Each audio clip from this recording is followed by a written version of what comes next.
Something will show up. What's up, everybody? This is Rob Brandt.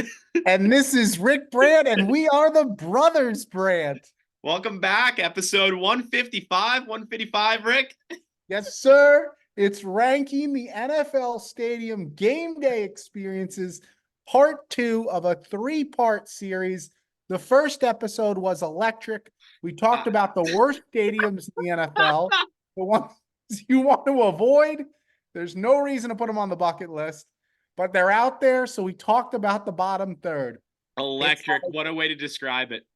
It's like the bottom bun. If you think of a hamburger, I think we would all agree that the patty is phenomenal. It's a big part of a hamburger. Yeah. I'm a bread guy. You're a bread guy. If that top bun is electric, that's going to be a great sandwich. It doesn't matter about the bottom bun. Look, we grew up in New Jersey. Phenomenal bagels, phenomenal pizza, phenomenal bread. And that's what makes a sandwich is the bread. All right. Well, today we're talking about the patty. We're right in the middle, right in the heart of the sandwich here. These are stadiums that I think our viewership are going to enjoy. And these are ones that are certainly worth it to get out there. And if you're around and out and about, stop in and see a game. Yeah, absolutely. Let's kick it off. Let's go through. We're going to do 20 through 11 right now. We're going to kick it off with the Cincinnati Bengals in the 20 spot. Paycor Stadium, built in 2000 in Cincinnati, Ohio. 65,000 it seats. And welcome to the jungle, my friends. Welcome to the jungle. So I loved when the Bengals did this. They opened the stadium back in 2000. And for the first couple years, if you were watching a game on TV, we all know that the fans are probably, let's call it 8 to 10 feet up in the air, elevated off the ground level. Yeah. And there's a wall that goes around the entire field. And it was just blank. It was like gray. It wasn't like anything special. It's a But concrete jungle. then they did this like very simple but amazing, I think, altering the stadium atmosphere was they created like this banner and this graphic that goes around it all. And it's like, welcome to the jungle. You've got Bengals on it. You've got the tall grass on it. And it's just really cool. And they play Welcome to the Jungle by AC/DC. Those Cincinnati Bengal fans are great fans. And we saw it a couple years ago when Damar Hamlin, went down with that horrific injury and was actually dead, and they revived him. But the whole city of Cincinnati really rallied around the Buffalo Bills and that player. It's a great fan base. This stadium, it's 65,000, as you mentioned, and they keep the corners of the stadium actually open so you can see like the city. The wind will be blowing in on a cold winter's day. Yeah. It's a unique stadium, and I just, think 20 is a rightful spot for it. Yeah. Yep. I had the privilege of meeting a Cincinnati Bengals season ticket holder when we were in Tennessee. Class act, nice guy, nice family. Has been a season ticket holder for 20, 30 years with the team. Yeah, he had nothing but good things to say about Cincinnati and the stadium. I mean, I think a lot of stadiums are due for a remake. I mean, we're kind of pulling teeth talking about some what do you call it, like fathead signage going around the stadium. Like that's what we're talking about with it here. So We're I think doing they're our due best. for an upgrade. I think they're due for an upgrade at some point.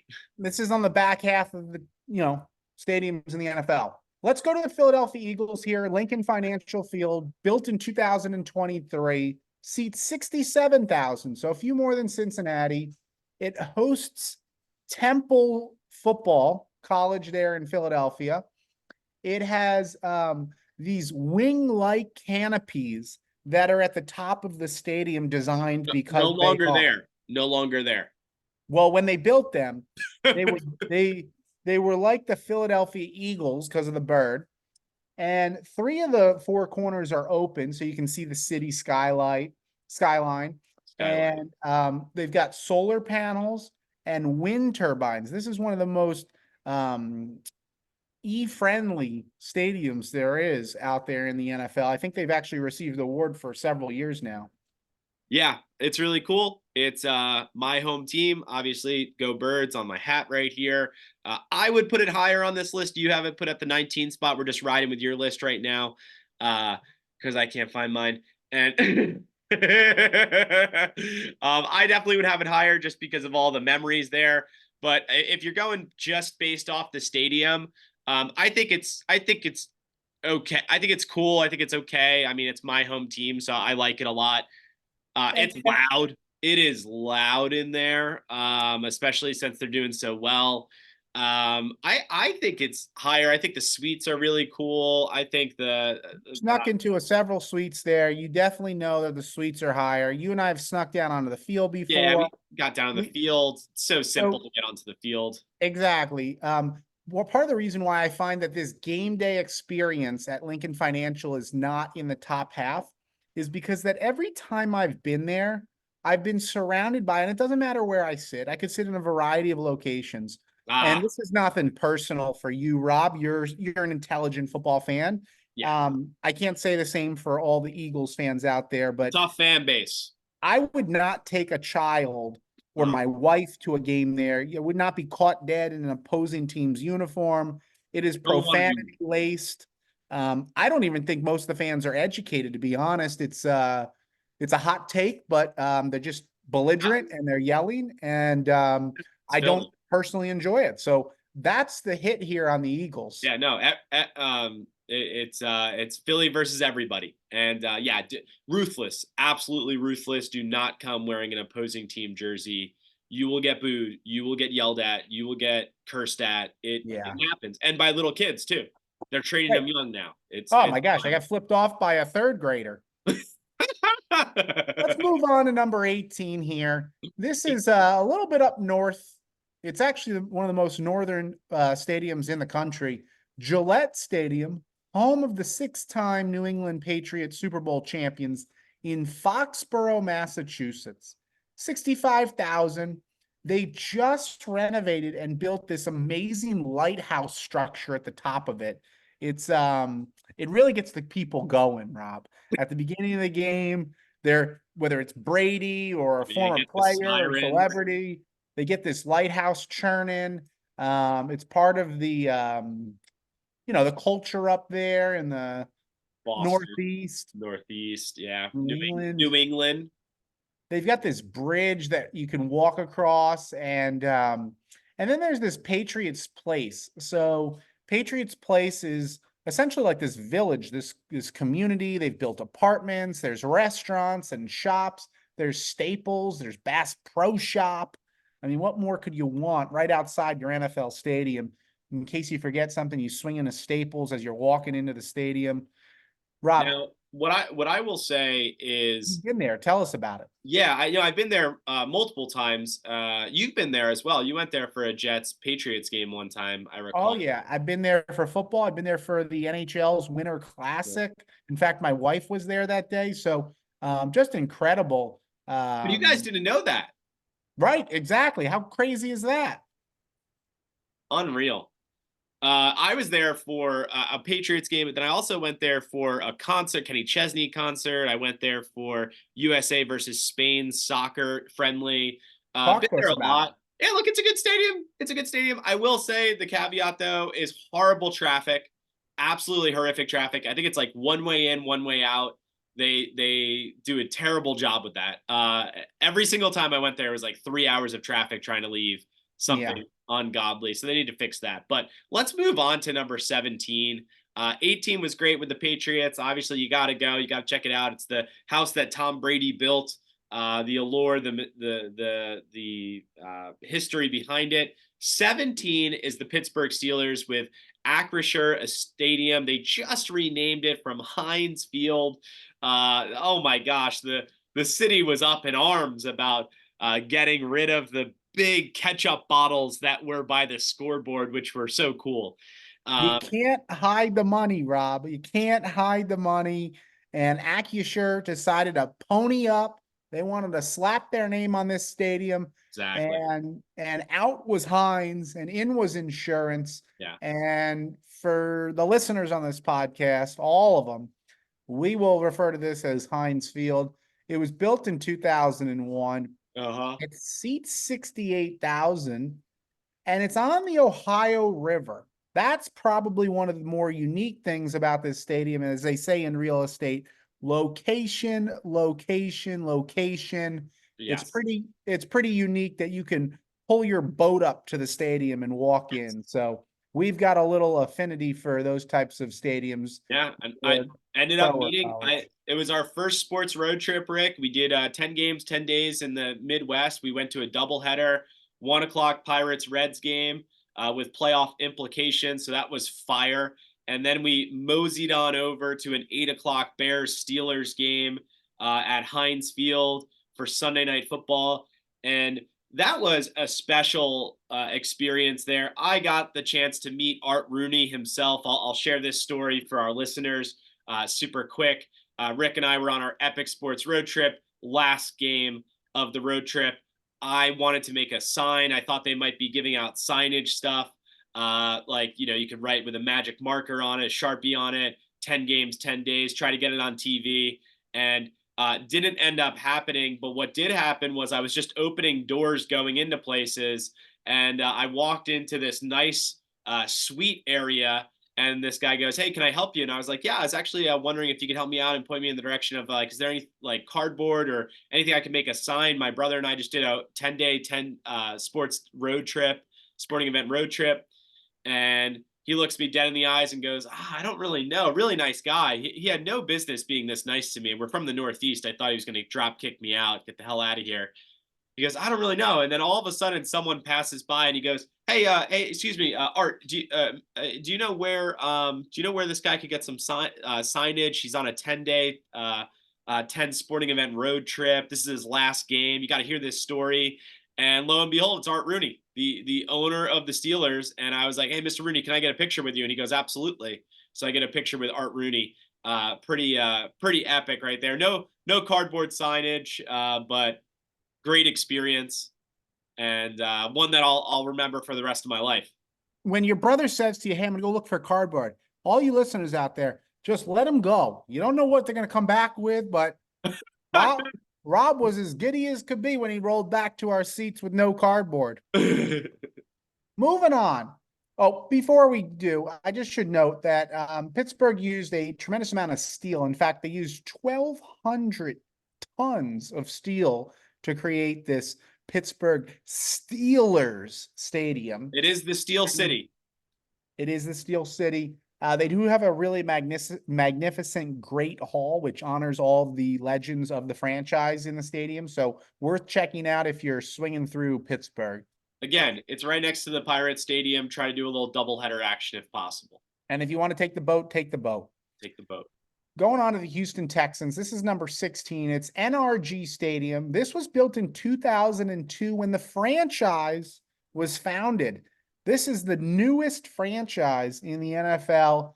These Houston Texans, think about it. One of the major, biggest cities in the country didn't have a football team up until about 20 or so years ago. So they build this stadium, NRG Stadium. Well, that's not true. They had the Houston Oilers for a very long time. And then the Houston Oilers then moved to Tennessee and became the Tennessee Oilers. And then they became the Tennessee Titans. They had a team, they lost a team, they got a team back. That's accurate. That's more accurate as to what happened. But for our childhood, we grew up without them having a team. And then all of a sudden the Texans happened. Well, so folks, as it goes, they built a 72,000 seat stadium and it had a retractable roof. Okay. This was very new to the NFL at the time. It was revolutionary. Several teams have since created something somewhat similar, but they've hosted multiple Super Bowls. And this roof that is retractable has this transparent fabric to it, which allows for when the roof is actually closed during a day game, because it might be cold or raining, it actually will generate a tremendous amount of natural light through it. So it doesn't feel as though you're closed into one of the historical domes where there's just, concrete and metal. It's pretty unique. We've been there. And for our listeners, this is home to the national championship tomorrow for correct? Is that correct, Rick? The That's national right. The national championship in college football is being played in 2024 between Michigan and Washington at NRG Stadium. And what they won't have during that game, but what they do have for the Houston Texans game is a fan section known as the bullpen. And they've got a lot of cattle down there, and it's what they call the bullpen, and it's what gets the people going, Rob.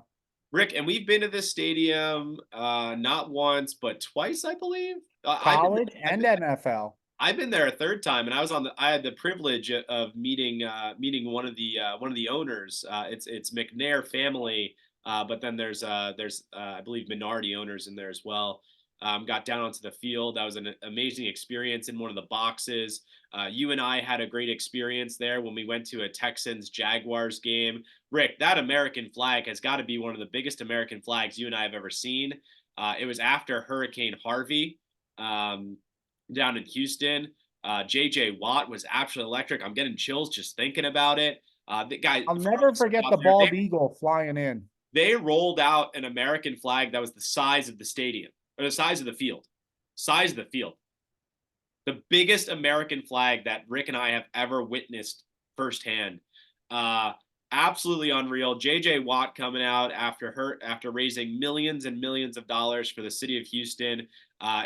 It'll hold a special place in my heart. I don't know about you, Rick, but that is the trip where we met Ram Silverman, which is a dear friend of the pod, a dear friend of us. GoldenTickets.com. If you want sporting event, anything tickets, GoldenTickets.com. Use the promo code Brothers Brant. You will get absolutely nothing off your ticket.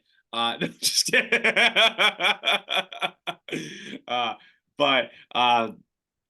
dear friend met there, and then we also ran it back with a 5-day, 5 games in Texas, where we saw Texas Tech play Ole Miss, and we went down onto the field for that. Again, just walked right out there with a lot of confidence, had a blast.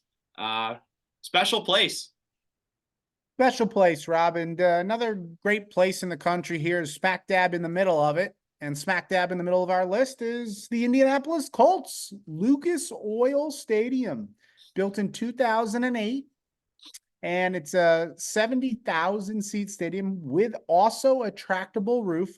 This retractable roof doesn't just go back and forth, but the windows, Rob, on the north side of the stadium, they're massive windows, somewhat like the Milwaukee Brewers outfield, with these huge glass panes of just like turning, rotating glass that will open up. And so on a nice September, October day in the fall, Get the in breeze Indianapolis, it is so darn cool. And uniquely to this city is an underground walkway. No way. Will take people from the stadium to the convention center and to various locations throughout the city. It does get quite cold and brutal in the city of Indianapolis. I've been there myself for a Final Four, traveled it frequently for work, and they've hosted multiple Super Bowls. So a great Do you city. only go out there for a Final Four? I thought yes. That's your only stoppings there. Well, at this stadium, yes. And I've taken a tour of it as well, too. So I got a funny story about this, and I don't think he'll mind me sharing. He is a dear friend of the pod. His name is Andrew Field Baldinger, but goes by Field Baldinger. He works in the NFL now, with working at MetLife, and this was an epic story that I totally forgot about, Rick, because you and I have epic stories of how we get onto the field and buy nosebleed tickets and how we just systematically get onto the field pretty much every time. No harm, no foul. And Andrew, right out of college, 22 years old, really wanted to work in the NFL. That's what he wanted to do. Went to the Miami of Ohio, and he went to the combine. The combine is there, and that's where all the coaches are. Every single coach in the NFL, owners are there. Every coach is there. And Andrew's like, I got to get my resume out. I got to get it out. And he went to the combine. He somehow got in. Nobody checked a credential for him. He had no business being at the combine, Rick, his senior year. And he brought his resume and he reminded me of this. He goes, "Yeah, Rob, the half the stadium was blocked off because they're not using half the stadium. So it was velveted roped off." Love it. And what I did was I got into the stadium and I was like, okay, I'm here the day before the combine. I'm going to stay overnight. And Andrew went to a bathroom and slept in a bathroom stall overnight with like 100 copies of his resume. I mean, if that's and not pers- gusto, I don't know what is. and proceeded to hand them out the very next day and meet people and say he's looking for a job and all that stuff. And people were like, "How'd you get in here?" And he explained his story. And it's still a story that he tells whenever he's doing a job interview. He's got a great job now, but it was still a great story that he shares. And then yeah, so anyway, he just has this epic story of Lucas Oil Stadium that I just think is absolutely hysterical. And when I do make my debut there, I will ask him which bathroom he stayed in. They've got What was the excellent facilities. What was the five-star Airbnb review on Lucas Oil Stadium? Their facilities are top notch. All right, moving on. So we got we got number 14 here, the Denver Broncos in Power Field at Mile High, 2001, Denver, Colorado, seat 76,000. It is 5,280 feet, 1 mile above sea level. That's where you get the Mile High. Epic stadium, Rick. You and I had an absolute blast there for one of my birthdays. Great birthday present. Went to go see OAR later on that night at Red Rocks, but we saw a 12 o'clock. I believe it was a 12 o'clock or was it 11? I think it was an 11 o'clock game because of the time difference because we're in the Rockies. And that, dude, Rick, tell the listeners about that story that we have and that day. That was, I mean, we've done a whole podcast episode about our experience at Empower Stadium. What I can tell you listeners out there is, one, check the archives because you'll really appreciate and enjoy as we go through and relive the on-field experience. The day before hosted dinner at one of the most best, greatest legendary steakhouses in the Denver metropolitan area. As we focus on Empower Field and we talk about Mile High, I want everybody to understand that this place is electric, okay? These fans, this is what they live and breathe for. Their tailgating is exceptional. And what's interesting is that we've all been inside stadiums. When you're sitting in your seat, a lot of times it's like concrete where your feet are. Not at Mile High. It's actually a metal plate. So it's just metal that your feet are sitting on.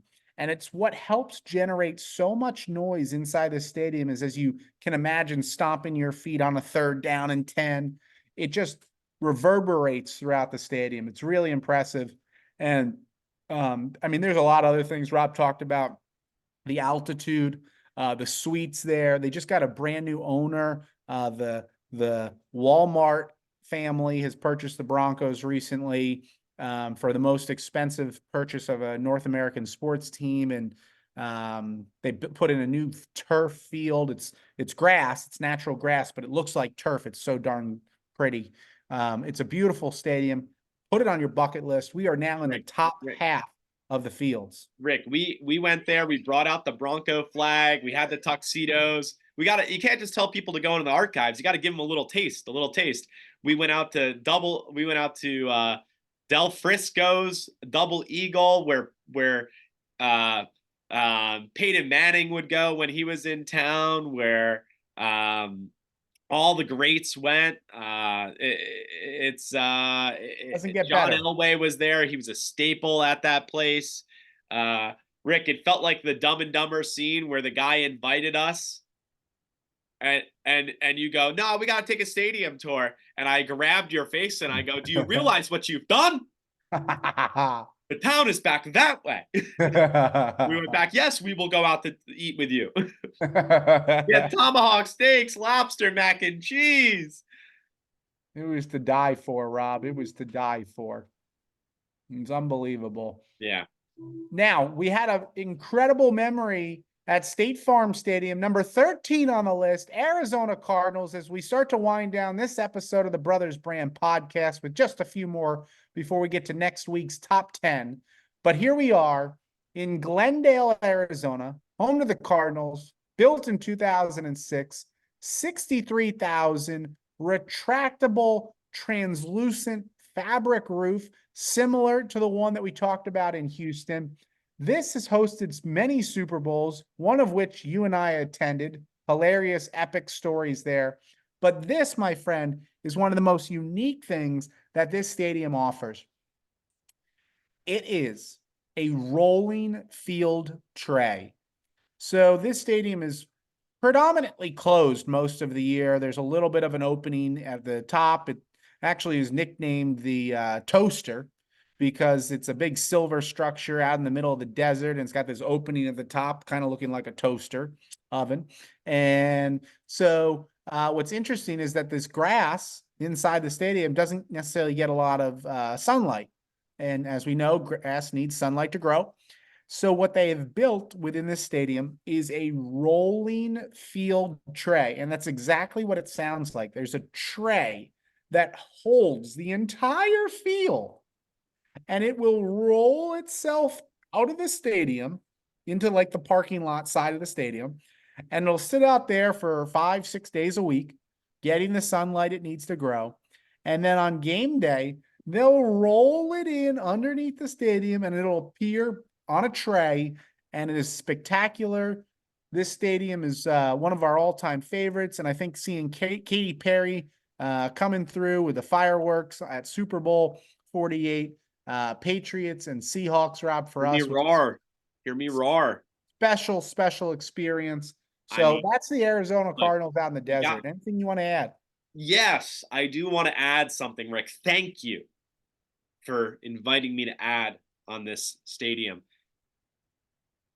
Arguably the best sporting event ending we've been to. I think it's number one. It's got to be number one. Maybe Tiger Woods winning the Masters together, watching it on 18. I don't know. You flip a coin, right? So this amazing experience. But I would also give credit to that area of the country. It's in Glendale, so it's kind of far out there, but you fly into Phoenix, you got Scottsdale, you got Tempe. This is a destination where you can easily string together a bunch of different things to do, whether it's golf in Scottsdale or anywhere in the Phoenix area. Get your buddies together, go play some golf out there, go watch the Arizona Cardinals play a game. If you're going, watch the D-backs play a game. That stadium is very cool. Rick and I crossed that off a year and a half ago, for his bachelor party. Epic stadium. Then you got Arizona State University. I love the Phoenix metro area, so go check it out. Love the plug. Rob is a part of their tourism department and will not receive any commission for today's advertising. Pro bono. It's pro bono.